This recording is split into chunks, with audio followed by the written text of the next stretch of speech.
هذا سبيل الله قد وضحت أعلامه من فوقه نور يمضي عليه المؤمنون به درب الهدى بالقوم معمور. هو صحيح البخاري واسمه الجامع الصحيح المسند من حديث رسول الله صلى الله عليه وسلم وسنته. وعلموا من تقدرون على تعليمه والكل مأجور.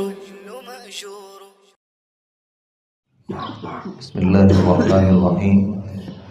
باب من یرید اللہ بہ خیرا یفقہہ فی الدین.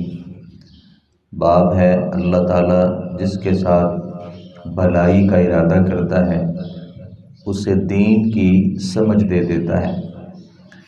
حدثنا سعید بن عفیر قال حدثنا ابن وهب عن یونس عن ابن شہاب قال قال حمید بن عبد الرحمن سمعت معاویہ.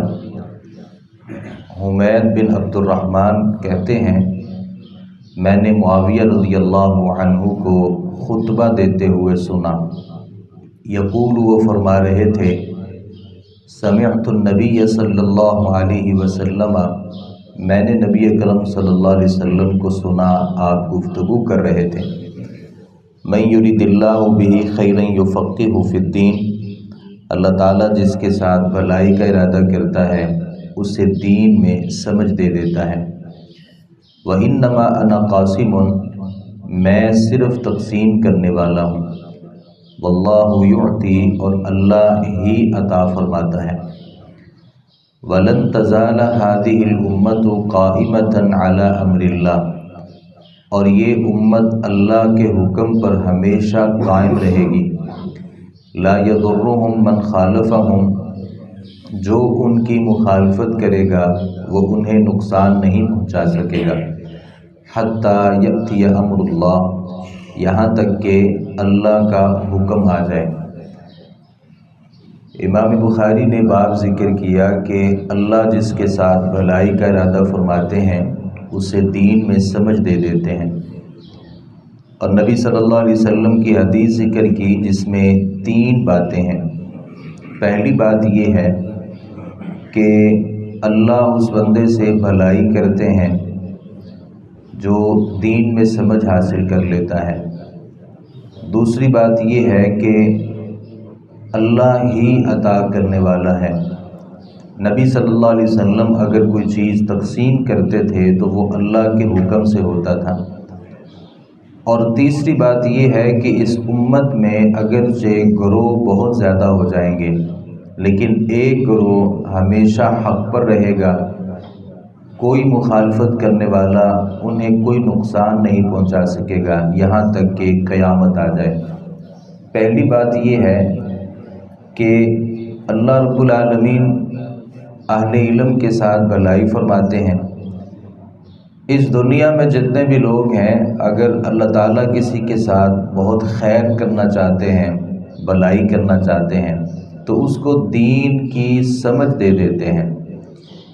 دین کے راستے پر چلنا ایک اور چیز ہے, عالم بن جانا ایک اور چیز ہے, اور دین میں فقاہت کا حاصل ہو جانا ایک اور چیز ہے. بہت سے عالم فقیہ نہیں ہوتے, یعنی بہت سے ہمیں نظر آنے والے علماء فقیہ نہیں ہوتے. فقیہ ایک اور چیز ہے, یعنی دین میں اللہ تعالیٰ کسی کو گہرائی عطا کر دے, اور وہ گہری باتیں جن کا علم اور عمل کے ساتھ تعلق ہے اللہ کسی بندے کو وہ عطا کر دے تو یہ اللہ رب العالمین کی طرف سے اس بندے کے لیے ایک بہت بڑی بھلائی ہے. دوسری بات یہ ہے کہ کچھ لوگوں نے کہا کہ نبی بھی دیتا ہے, اور کچھ نے کہا کہ جو ولی ہوتے ہیں یہ بھی دیتے ہیں. تو نبی صلی اللہ علیہ وسلم نے اس بات کی نفی فرمائی اور کہا کہ میں قاسم ہوں, تقسیم کرنے والا ہوں. واللہ یعطی. دیتا صرف اللہ ہے. نبی تقسیم کیا کرتے تھے؟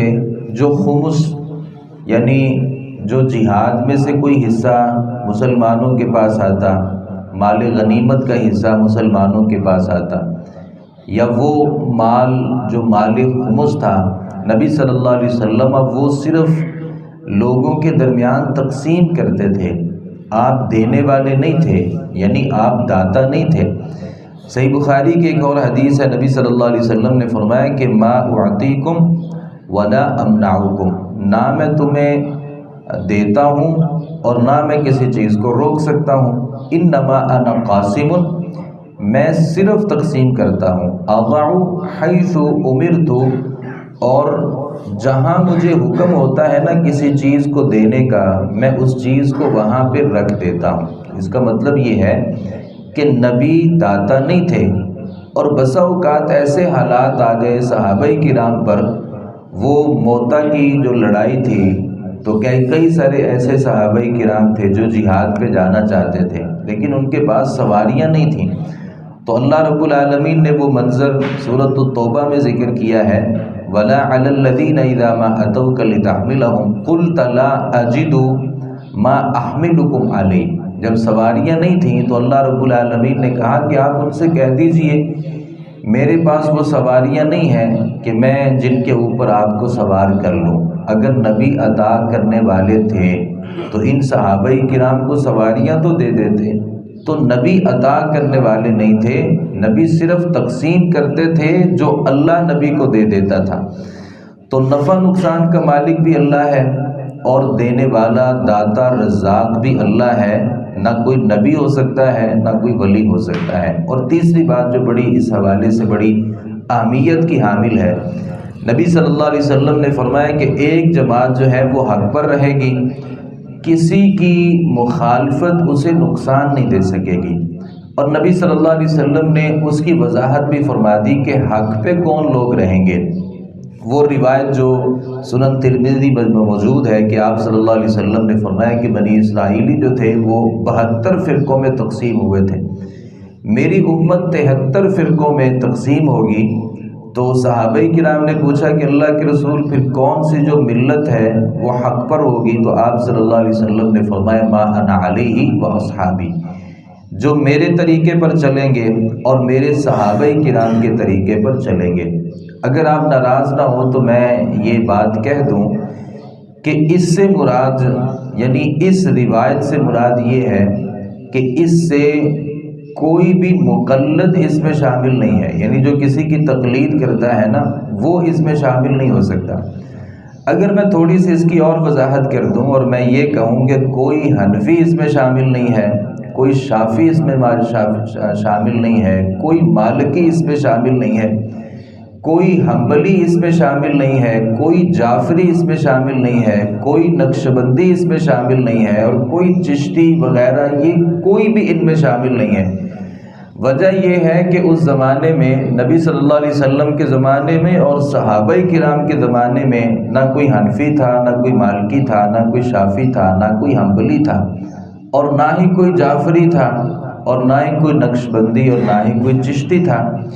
یہ سارے لوگ بہت بعد میں ہیں، اور یہ بھی میں ذکر کرتا چلوں کہ اگر ان میں رہ کے کوئی آدمی صحابہ کے راستے کے اوپر چل رہا ہے، یعنی وہ کسی ایسے مسلک سے تعلق رکھتا ہے جو قرآن اور حدیث کے بظاہر مخالف ہے، لیکن وہ نبی کی بات مانتا ہے اور ان میں رہ کر کے بھی صحابہ کرام کے طور طریقے پر چلتا ہے، وہ اس سے مستثنیٰ ہے۔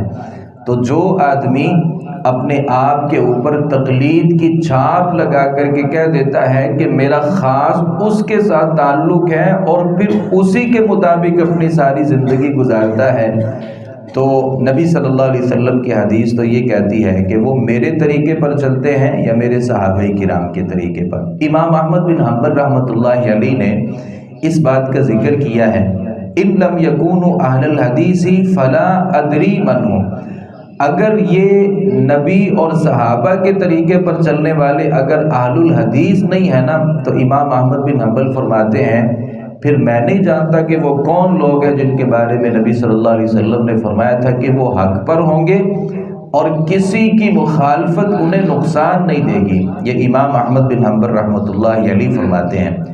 قاضی ایاز نے لکھا ہے کہ امام احمد اور کی مراد اہل سنت ہیں، یعنی امام احمد نے جن لوگوں کا تذکرہ کیا ہے یہ اہل سنت ہیں، اور اہل سنت وہ ہوتا ہے جو سارے لوگوں کے طور طریقوں کو چھوڑ کر کے نبی اکرم صلی اللہ علیہ وسلم کی سنت پر عمل کرتے ہیں۔ امام نووی رحمۃ اللہ علیہ نے لکھا ہے، ہو سکتا ہے یہ گروہ مسلمانوں کے مختلف لوگوں کے اندر موجود ہوں، جن میں مجاہدین ہوں، فقیہ ہوں، محدثین ہوں، زاہد ہوں، امر بالمعروف اور نہی عن المنکر کا حکم دینے والے ہوں۔ تو یہاں تک یہ بات سمجھ میں آئی کہ نبی صلی اللہ علیہ وسلم نے جن کے بارے میں یہ فرمایا کہ وہ حق پر ہوں گے، یہ نبی اور صحابہ کرام رضوان اللہ علیہم اجمعین کے طریقے پر عمل کرنے والے تھے۔ دعوت فکر یہ ہے کہ یہ حنبلی، یہ مالکی، یہ شافعی، یہ جعفری بہت بعد میں آئے ہیں۔ اگر کوئی امام احمد بن حنبل کی پیروی کرنے والا ہے لیکن اس میں غالب یہ کہتا ہے کہ نبی کی بات میرے لیے زیادہ اہم ہے، تو یہ آدمی بھی اس پہ شامل ہے۔ اگر کوئی حنفی مسلک سے تعلق رکھتا ہے نام کی حد تک، لیکن وہ یہ سمجھتا ہے کہ اصل جو اختیارات ہیں وہ اللہ کے پاس ہیں اور نبی صلی اللہ علیہ وسلم کے پاس ہیں، اور ان میں رہ کر کے وہ قرآن اور حدیث کے اوپر عمل کرتا ہے، تو وہ بھی اس پہ شامل ہے۔ البتہ اگر کوئی اللہ کی بھی نہیں بات مانتا اور نبی صلی اللہ علیہ وسلم اور صحابہ کرام کے طریقے پر بھی نہیں چلتا، اور وہ اپنے آپ کو کسی ایک جماعت کے ساتھ اس قدر لازم کر لیتا ہے کہ جو یہ کہہ دیں گے وہ میرے لیے صحیح ہے اور جو یہ نہیں کہیں گے وہ میرے لیے درست نہیں ہے، تو معذرت کے ساتھ یہ لوگ اس میں شامل نہیں ہو سکتے۔ اللہ تعالیٰ سے دعا ہے صحیح معنوں میں حدیث کو سمجھنے، اس پر عمل پیرا ہونے کی توفیق عطا فرمائے۔ وما علینا الا البلاغ المبین۔